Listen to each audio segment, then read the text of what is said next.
Well, if there was a game in the Road to BAL tournament that needed oxygen mask and popcorn, then it was certainly the match between King Africa and Abeilles to wrap up day 3 of Western Division group play here in the Road to BAL. In the first quarter, it was pretty much knotted up at 18 in the first 10 minutes. Then in the second quarter, we saw King Africa getting right away from Abeilles as they led by 7 at the break. Ndomo, their big man, ended up with 10 points in just 12 minutes of play. Talk about efficiency. And then things picked up in the third quarter.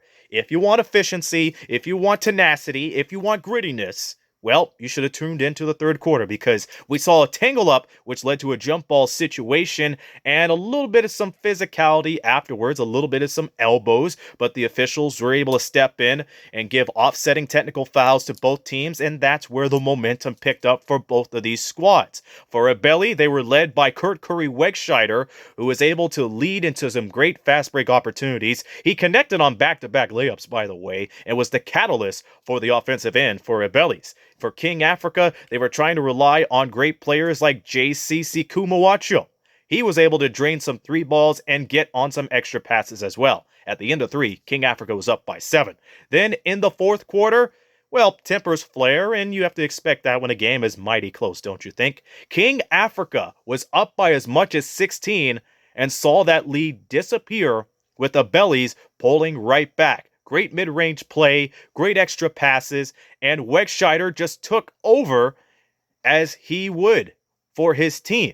Now keep in mind, that 16-point lead diminished, but it left enough room for King Africa to get right back into this ball game. As Abeilles led by as much as 6, it dwindled away thanks to King Africa's grittiness to be able to persevere.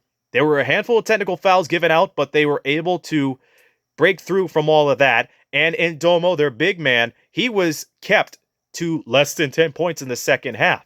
So he took one in the chin off an errant loose ball after a free throw. Well, he was able to, quote Jay-Z, he got that dirt off his shoulders and was able to bounce back. And matter of fact, with seconds to go, he drained a fadeaway from the left elbow to give King Africa a 3-point lead, and he went to the line on the next trip to hit 1 for 2 to give them a 63-59 victory. So Ndomo, the big man, he was ice cold in the second half, but I guess those 5 points pretty much paid off for him as he ended up being the leading scorer for King Africa. 15 points, 1 rebound shy of a double-double. Did most of his damage underneath the basket, as a big man should. And KC Wegscheider on the losing end for Abeilles ended up with 22 points and 6 rebounds. The final again, King Africa 63, Abeilles 59.